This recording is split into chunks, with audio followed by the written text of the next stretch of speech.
రాష్ట్ర ప్రభుత్వం ఒక్క పైసా ఇంటి మీద ఖర్చు పెట్టలేదు. 1,50,000 రూపాయలు కేంద్ర ప్రభుత్వం ఇచ్చింది. 30,000 రూపాయలు ఎన్ఆర్జీఎస్ కింద తీసుకొని కేంద్ర ప్రభుత్వం డబ్బులతోనే ఆ రోజు ఈ కథ నడిపారు తప్ప రాష్ట్ర ప్రభుత్వం నుంచి ఒక్క పైసా ఖర్చు పెట్టలేదు. ఒకవేళ ఖర్చు పెట్టమంటే చెప్పండి. ఈ రోజు మేము దాంతో పాటుగా 2 లక్షల రూపాయలు పెట్టి రూరల్ ఏరియాలో 3 సెంట్లు, అర్బన్ ఏరియాలో 2 సెంట్లు మీరు ఏవైతే పట్టాలు ఇచ్చారో అవన్నీ వెరిఫై చేసి లబ్ధిదారులకు అడిగి నువ్వు 1 సెంటు కట్టుకుంటావంటే కట్టుకో. నువ్వు కట్టుకోవు, నాకు 3 సెంట్లు కావాలని అడిగితే వాళ్ళకు 3 సెంట్లు ఇచ్చి 2 లక్షల రూపాయలు ఇల్లుకు మంజూరు చేసి అందులో ఎస్సీ ఎస్టీ బీసీలు అయితే అదనంగా 50,000 ఇచ్చి ఈరోజు ఇల్లు కట్టాలని మేము ఒక మంచి ఆలోచనతో వెళ్తుంటే మరి మీరు చెప్పండి 2019-24 కేంద్ర ప్రభుత్వం ఇచ్చిన డబ్బులు తప్ప మీ రాష్ట్ర ప్రభుత్వం ఒక పైసా ఖర్చు పెట్టమని చెప్పండి. ప్లీజ్ మంత్రి గారు చెప్పండి. ప్లీజ్ మంత్రి గారు కూర్చోండి. ఎల్ఓపి గారు. అధ్యక్ష,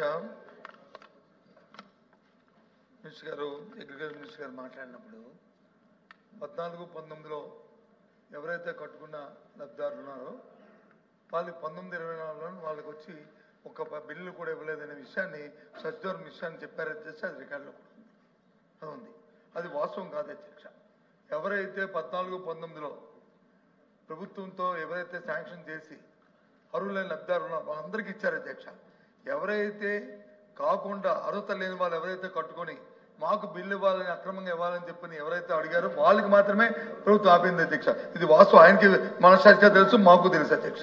గ్రామాల్లోనూ కానీ ఉన్న రాజకీయ లబ్ధి కోసం, రాజకీయ ఆలోచన కోసం కట్టుకోకంటే ప్రభుత్వాన్ని ఇచ్చిమంటే ప్రభుత్వం ఇది కంటిన్యూ ప్రాసెస్ అధ్యక్ష. ఎవరైనా సార్, మీరైనా మేమైనా ఆ రోజు మీరు ఉన్నారు. ఇప్పుడు ఇది హౌసింగ్ మినిస్టర్ గారు చేస్తున్నారు, ఆయన కూడా ఉన్నారు. మనందరం డిస్కస్ చేస్తాం, మనం క్యాబినెట్ లో కూడా డిస్కస్ చేస్తాం. ఏది ఉన్నారని అంటే కట్టుకున్న వాళ్ళకి ఇస్తే ఎక్కడికి ఇస్తారు, ఎంతమందికి ఇస్తారు? అది వాస్తవంగా ఉన్న అక్కడ ఉన్న ప్రాక్టికల్ తప్ప ప్రభుత్వం వచ్చి దురుద్దేశంతోనో లేకపోతే రాజకీయ కక్షతోనో నేను చూశాను అధ్యక్ష. తమరు వచ్చి సమయం ఒక 5 నిమిషాలు, ఒక 2 నిమిషాలు నాకు టైం కావాలి అధ్యక్ష. ఎప్పుడు కూడా గత ప్రభుత్వంలో నా పార్టీ వాడికే నాకు సాయం చేయని చెప్పి ఎప్పుడు మా ముఖ్యమంత్రి కానీ మా ప్రభుత్వం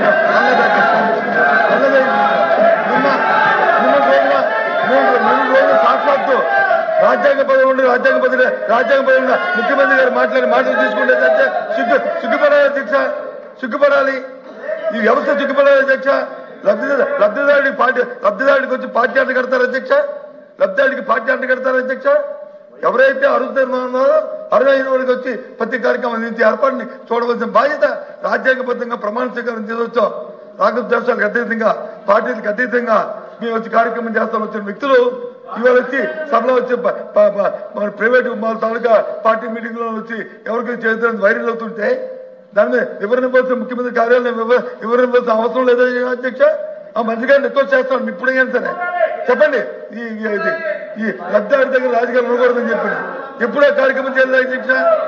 ఇదేమైనా సొంత ఆస్తి అధ్యక్ష? లేకపోతే ఇదేమైనా మన సొంత ఆస్త?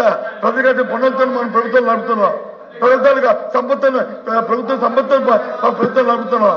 ఈ కార్యక్రమాన్ని ఏ రకంగా మారుతారు అధ్యక్ష ముఖ్యమంత్రి గారు? ఏ రకంగా మీరు చెప్తారు అధ్యక్ష? మళ్ళీ దానికి వచ్చి ఒత్తాసు పలుకుతూ మీరు చెప్తున్నారు అధ్యక్ష. మా ప్రభుత్వంలో గత 5 సంవత్సరాల్లో రాగద్వేషాలకు అతీతంగా, పార్టీలకు అతీతంగా ఎవరైతే అర్హులున్నారో లబ్ధాడు ప్రతి అర్హులైన ప్రతి వారికి సాయం చేశాం అధ్యక్ష.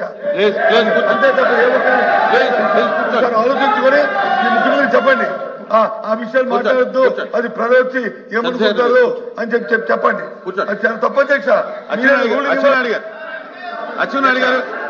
అచ్చెన్నాయుడు గారు నిన్న అధ్యక్ష 1 మినిట్ అధ్యక్ష 1 మినిట్. అచ్చెన్నాయుడు గారు ఇప్పుడు ఏదో నిన్న ముఖ్యమంత్రి గారు పార్టీ వాళ్ళకి చెయ్యొద్దు అన్నారని చెప్పి ఏదో రాంగ్ ఇంప్రెషన్ పెట్టారు అధ్యక్ష. మళ్ళీ అధ్యక్ష మాట్లాడారు కదా, వినాలి కదా అధ్యక్ష. తెలుగుదేశం పార్టీ అధ్యక్ష 42 సంవత్సరాలు పూర్తయింది.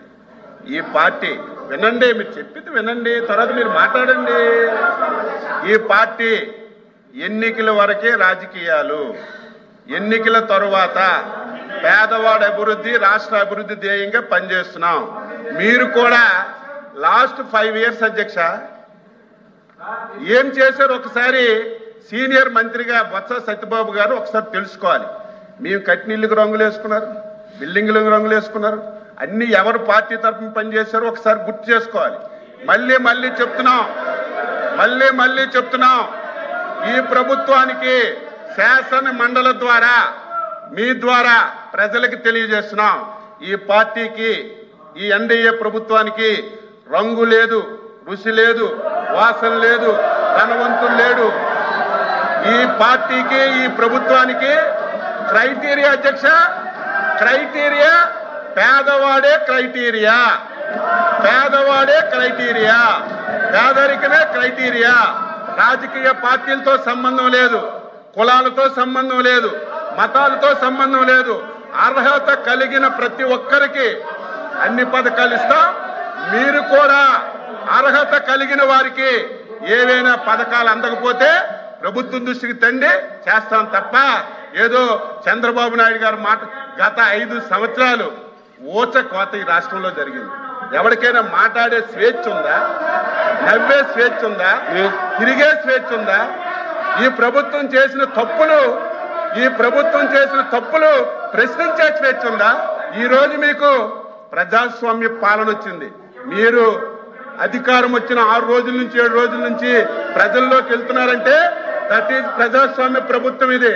మీరు 5 సంవత్సరాలు మేము ఏదైనా కార్యక్రమంకి వెళ్తామంటే 5వ గంటకే, ఏకోజామున 5వ గంటకే పోలీసులు వచ్చి గేట్లకు తాళాలి. కారు ఎక్కితే అరెస్టులు, ఎవరైనా మాట్లాడితే కేసులు, ప్రభుత్వాన్ని విమర్శిస్తే తప్పుడు కేసులు ఇటు జైల్లో పెట్టడం, ఇంకా మాట్లాడితే ఆస్తులు ధ్వంసం చేయడం. ఇవన్నీ 5 సంవత్సరాలు కళ్ళతో మేము అందరం ఈ రాష్ట్రంలో చూశాం.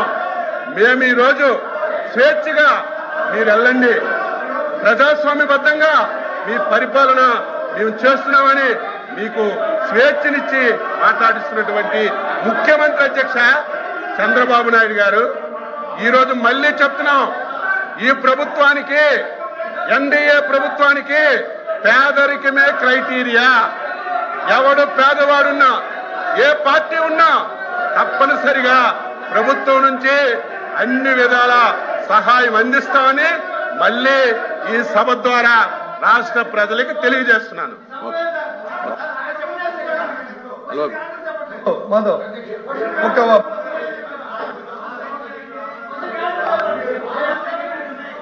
మంత్రి గారు,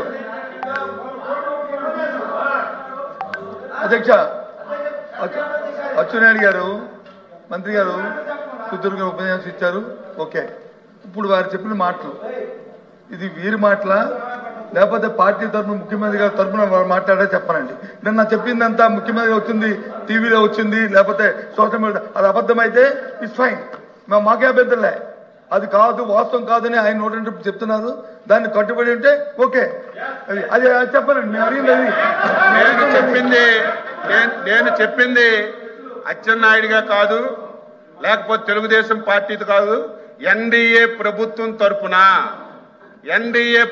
తరపున చంద్రబాబు నాయుడు గారు నాయకత్వంలో పనిచేస్తున్నటువంటి ప్రభుత్వం తరపున స్పష్టంగా రాష్ట్ర ప్రజలకి తెలియచేస్తున్నాము.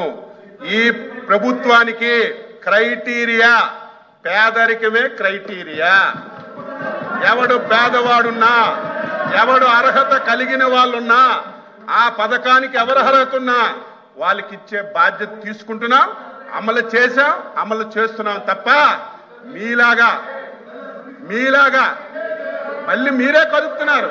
అయినా మళ్ళీ చెప్తున్నాను, పేదరికమే క్రైటీరియాగా ఈ ప్రభుత్వం పనిచేస్తుంది.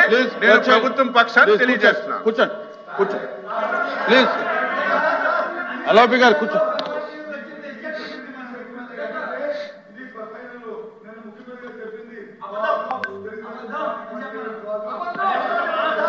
అధ్యక్ష ప్లీజ్ ప్లీజ్ ఓకే ప్లీజ్. అధ్యక్ష, గౌరవ ఎల్ఓపి గారు మాట్లాడుతూ గవర్నమెంట్ కంటిన్యూ ప్రాసెస్ 2014-2019 మధ్యలో కట్టిన ఇళ్ళకి మేము డబ్బులు ఇచ్చామని చెప్పారు అధ్యక్ష. పూర్తి అబద్ధం అధ్యక్ష, పూర్తి అబద్ధం. ఏదైతే అంటే వారికి తెలియదేమో, వారు ఆ శాఖ నిర్వహించలేదప్పుడు 5 సంవత్సరాల మంత్రిగా ఉన్నారు, తెలిసి ఉండొచ్చు తెలిసి ఉండకపోవచ్చు.